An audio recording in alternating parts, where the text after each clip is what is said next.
చేసుకోవాల్సింది. మా ఆయనకు వ్యాపారాలలో ఏ గొడవలు లేవు. ఆయన వృద్ధి ఆయన సంపాదించుకొని తెలుగుదేశం వాళ్ళ తిట్టు సరిపోదనేది లేదు, వైఎస్ఆర్లోనేం లేదు, తెలుగుదేశం వాళ్ళు అనేది ఏం లేదు. ఎవరితోనైనా కలిసిపోతాడు. వ్యాపారాలు అన్నాక వాళ్ళతో మాట్లాడతాడు, వీళ్ళతో మాట్లాడతాడు, సెంటర్ వీళ్ళు చేస్తూ ఉంటాడు.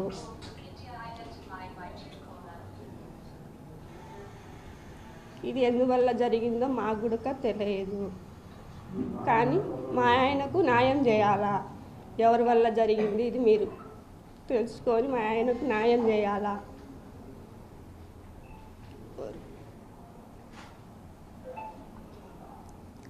పేరు ఏం పేరు?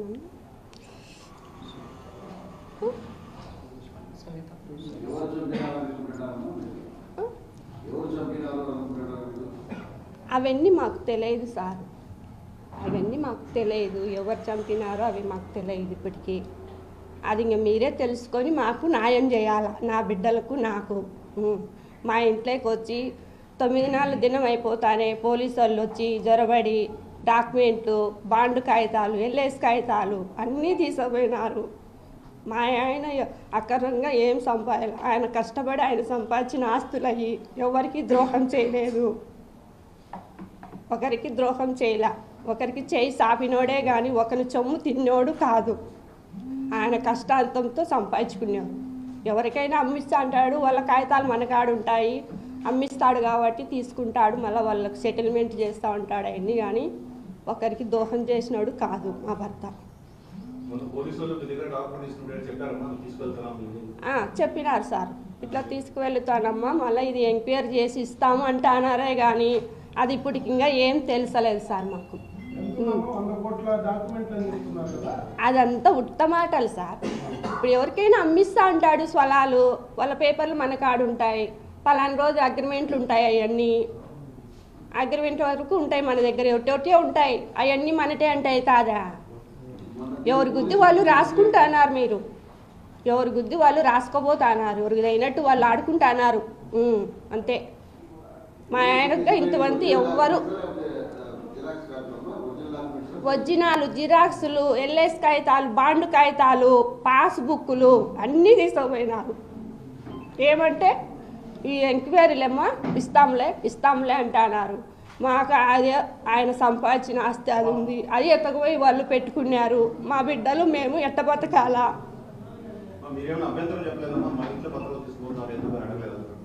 వాళ్ళు అడగనీలా, మీరు బయట కూర్చోండి, మాకు ఇట్లా చేయమని వచ్చింది, మేము చేయాలా, మా రూలు, మీరు బయట కూర్చోాలని మమ్మల్ని అందరినీ బయట కూర్చోబెట్టినారు సార్. 11:30 దాకా ఉన్నారు సార్, 12 దాకా ఉన్నారు. 10కి వచ్చినారు, స్టార్ట్ చేసినారు, 12 అయింది వాళ్ళ చెక్కింగ్ అంతా అయిపోయింది.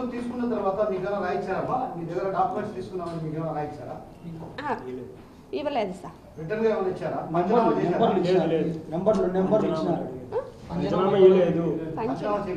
అప్పటికేమి ఇవ్వలేదు సార్.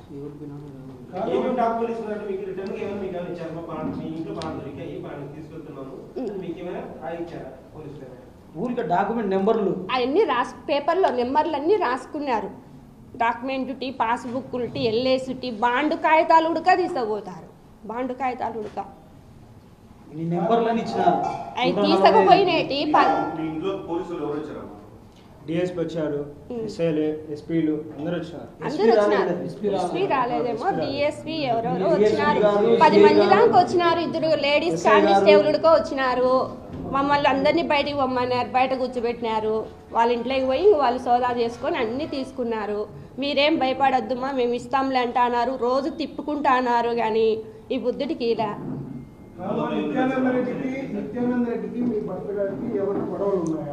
అవన్నీ ఏం లేవు సార్. మాకు తెలిసినంత వరకు మాకు ఇప్పటికేమో ఏం లేవు.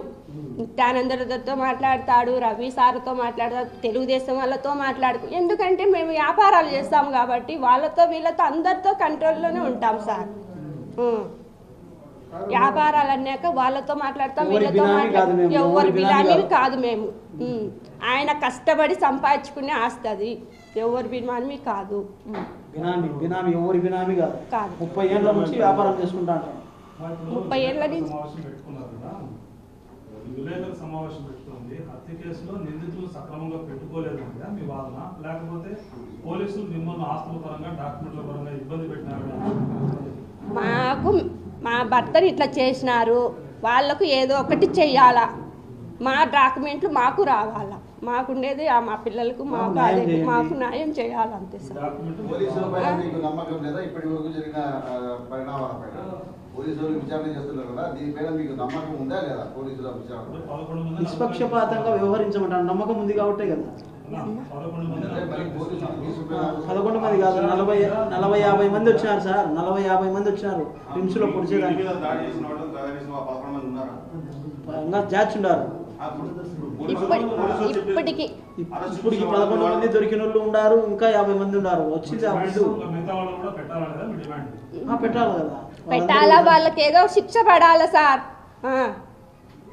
వాళ్ళకి కూడా శిక్ష పడాలా. నా భర్తను అంత దారుణంగా చంపినారు, 12 కత్తిపోట్లు అంత దారుణంగా చంపినారంటే ఇప్పుడు మామూలుగా ఎవరిమైనా కొట్టుకుంటాము చేసుకుంటాము, అంత దారుణంగా ఎవరు చేయరు కదా సార్. ఎందువల్ల చేసినారు ఇది? నా భర్త మాకు ఇంతవరకు ఎవరు లేరు సార్, ఎవరు లేరు. అట్లా ఏం చెప్పలేదు సార్, మాకు ఇంతవరకు అట్లాంటి ఏం చెప్పలేదు మా భర్త. పేపర్లలో నిత్యానంద రెడ్డికి వివాదాలు ఉన్నాయి, నిత్యానంద రెడ్డి మీ భర్తని హత్య చేయించాలని చాలా పత్రికలు వార్తలు వస్తున్నాయి, టీవీలో కూడా మేము చూసాను.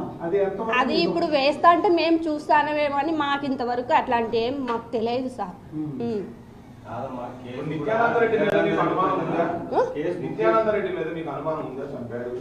అట్లా ఎట్లా చెప్పగలుగుతాం సార్, మనం చేయలే, మనం చెప్పలేం కదా అవన్నీ.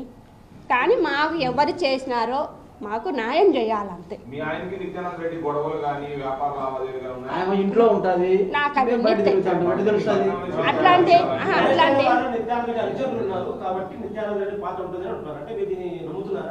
అంటే నాకు తెలియదు సార్, అట్లాంటి నాకు చెప్పినోడు కాదు, బయట విషయాలు మాకు తెలియదు. గొడవ జరిగిన రోజు, హత్య జరిగిన రోజు కేవలం వీధిలో ఉండే ఒక చిన్న జాతర సంబంధించిన గొడవ అని చెప్పారు, గంజాయి బ్యాచ్ అని చెప్పారు. మీరు కూడా మాట్లాడారు. తర్వాత ఎందుకు ఇట్లా మారిందనుకుంటున్నారు? వాళ్ళ ప్లాన్ ప్రకారం వేసి చంపినారు. వాళ్ళ అనుచరులు ఎవరో చేపించినారు, ప్లాన్ ప్రకారం చేపించి వాళ్ళ అనుచరులు ఒక్క సడన్ గా వచ్చి చెట్ల పొదల్లో నుంచి వచ్చి ఒక నిమిషంలోనే చంపేసినారు. అందరు నలుగురు చుట్టుకొని కత్తిపోట్లు, నేను పోతే నాకు కత్తిపోట్లు, చుట్టూ 8 కత్తిపోట్లు ఉన్నాయి నాకు కూడా, పెద్ద.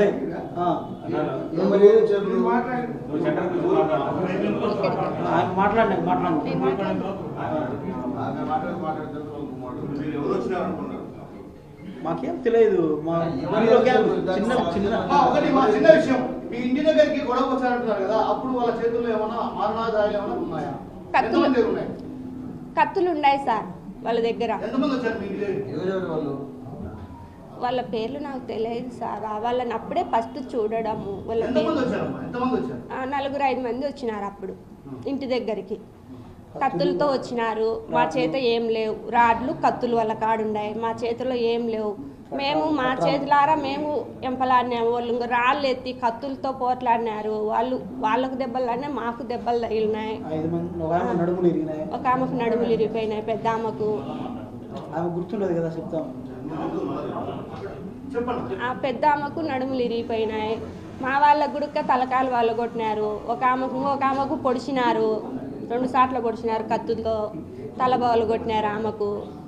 ఆ పోలీసు వాళ్ళు వచ్చినారు, గడిచిన అయిపోయినాక వచ్చినారు. వాళ్ళు చేసిన గంటకు వచ్చినారు. అంతా అయిపోయినాక వాళ్ళు వచ్చి మీకేం జరిగింది ఏం కథ అని అడిగినారు, ఇషారిచ్చుకున్నారు. కరెక్టే, మాకిద్దరిని పెట్టిపోయినారు. వాళ్ళు అప్పటికప్పుడు వచ్చి రిమ్స్కు పోయి మీరు కేసు పెట్టాలి, కేసు అవుతుంది వాళ్ళు చెప్పింటేనే మేము పోయినాం ఆ టైంలో, లేకుంటే మేము పోయే వాళ్ళం కూడా పోయి పొద్దున పోయి చెప్పుకునింది మేము.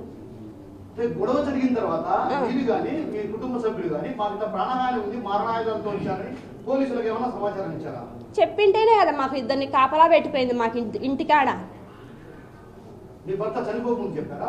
చనిపోతలకనే ఇట్లా మా మీదకి వచ్చినారు సార్, మాకు కూడా భయం వేస్తుంది, మళ్ళీ ఇండ్ల మీదకి అడుగుకొస్తారు అంటే అప్పుడు మాకు ఇద్దరిని పెట్టిపోయినారు కాపలా పోలీసు వాళ్ళు.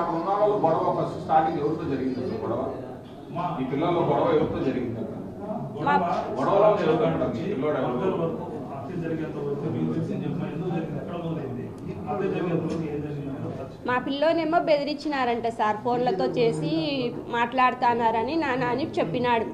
మా బాబు బయటనే ఉన్నాడు అప్పుడు, ఇంటి బయట. మేము లేము, మేము మా పాపను తొడుకొని బెంగళూరుకి బస్సు ఎక్కియాలని పోయినాం. నేను మా ఇంటి ఆయన 7 రోడ్డు కాడ ఉండాము. అప్పుడు మా బాబు ఫోన్ చేసినాడు, నాన్న ఇట్లా వాళ్ళు ఇట్లా అంటే అట్లా మాట్లాడుతానన్న ఫోన్ చేసి అని అంటే, సరేలే నాన్న నేను వస్తాలే అని అంటే ఇంక అప్పటికి మేము వచ్చినాము. మళ్ళీ వాళ్ళు వచ్చినారు మా ఇంటి పైకి వచ్చి ఇంకా గలాట పడినారు సార్. మీకు అంతకుముందు గొడవ జరిగిన వాళ్ళకి ఏమన్నా అంతకుముందు గొడవలు ఉన్నాయా? అంత అప్పుడేం లేవు సార్.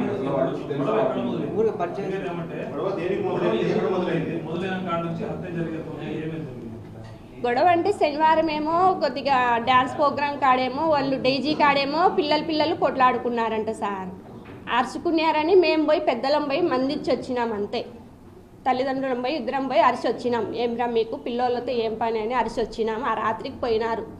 మళ్ళీ మరుసటి రోజు వస్తారని మాకు తెలియదు అవన్నీ. మళ్ళీ మరుసటి రోజు వచ్చి ఇంకా మేము లేము ఇంటి దగ్గర. పిల్లోనికేమో ఫోన్ చేసి, రారా నిన్న కాదురా నువ్వు తొడకొచ్చింది, నువ్వు మీ అమ్మ పుట్టినోనివి అయితే ఈ ఉద్దు తొడకరారా మీ నాయన్ను అని ఫోన్ చేసి బెదిరిస్తానన్నానా అని ఫోన్ చేసినాడు పిల్లగాడు. సరేలే నాయన మేము పలానా సాటు ఉన్నాం కదా వస్తానంలే మాట్లాడతాంలే అని మేము పోయినాము. పోతే అప్పటికి ఇంకా వాళ్ళు వచ్చినారు ఇంటి మీదకి. మాట్లాడుతా అంటేనే కత్తులు తీస్తున్నారు, వాళ్ళు రాళ్ళు వేస్తున్నారు. మా చేతులారా మేము పోరాడినాము, మా చేతులలో ఏం లేవు, మా చేతైనంత వరకు పోరాడినాం. మాకు దెబ్బలు తగిలినాయి, వాళ్ళకు దెబ్బలు తగిలినాయి.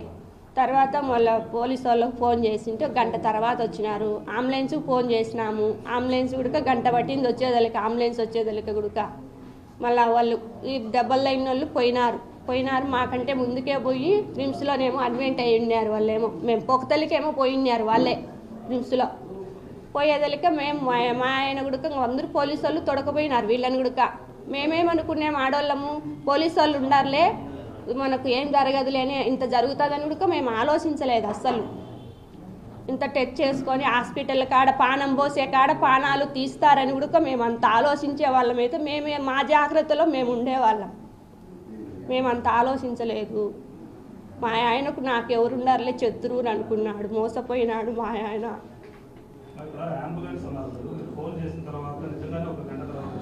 గంట తర్వాత వచ్చింది సార్. 108 అంబులెన్స్ వచ్చిన తర్వాత ఏమో పోలీసు వాళ్ళు వచ్చినారు. వాళ్ళ పేర్లు నాకు తెలియదు సార్ పెద్దగా. వచ్చినారు కానీ వాళ్ళని అప్పుడే నేను చూడడం, మేము ఇంట్లో వాళ్ళము అప్పుడే వాళ్ళని చూడడం. పేర్లు నాకు ఇంతవరకు వాళ్ళ పేర్లు తెలియదు. అది మనకు తెలియదు సార్, ఎందుకు చేసినారో ఏమో మాకు కూడా అర్థం కాలేదు సార్.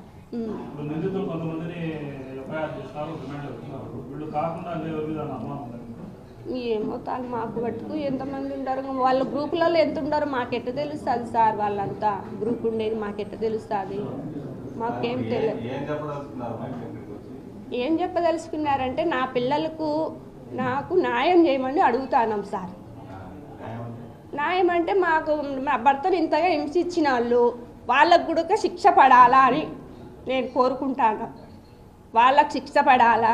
నా భర్త కష్టపడి సంపాదించుకునే ఆస్తి ఎవరిది ఒకరి సొమ్ము తిన్నోడు కాదు, ఒకరికి పెట్టినోడే కానీ ఒకరి సొమ్ము తిన్నోడు కాదు. నాకు నా భర్త సంపాదించిన ఆస్తి ఇంకా నాకు ఎవరున్నారు సార్? ఆస్తితోనే కదా నేను బతకాల్సింది, నా పిల్లలు నేను. ఆ డాక్యుమెంట్లు అవి వచ్చి మాకు చేతికి వచ్చేటట్టుగా చూసి ఆ సర్టిఫికేట్ అనేది కూడా మేము తిరుగుతూనే ఉన్నాం. ఈ బుద్ధిస్తా రేపిస్తానంట అన్నాడు. మాకు వ్యాపారాలు ఎవరితోనే సెటిల్మెంట్ ఉంటాయి కదా సార్, వాళ్ళకు అగ్రిమెంట్ రాపిచ్చేటి ఉంటాయి కదా, వాళ్ళు తెచ్చుకోమ్మా మాకు అని అడుగుతున్నారు పక్కన. ఆయనకు చదువు రాదు పెద్దగా, చదువు రాదా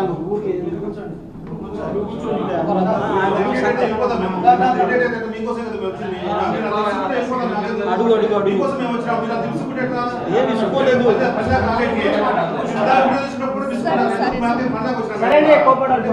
అడగండి అడగండి.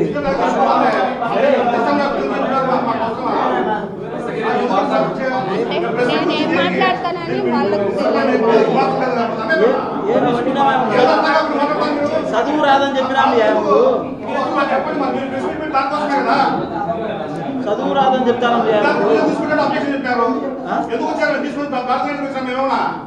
ఏమంటే ఇప్పుడు మేము గాడుతులు కానీ వచ్చినామా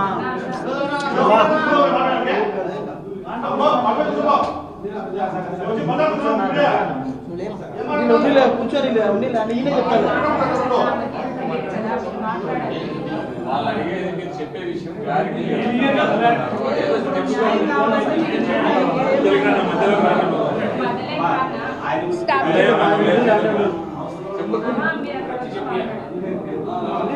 మాట్లాడతా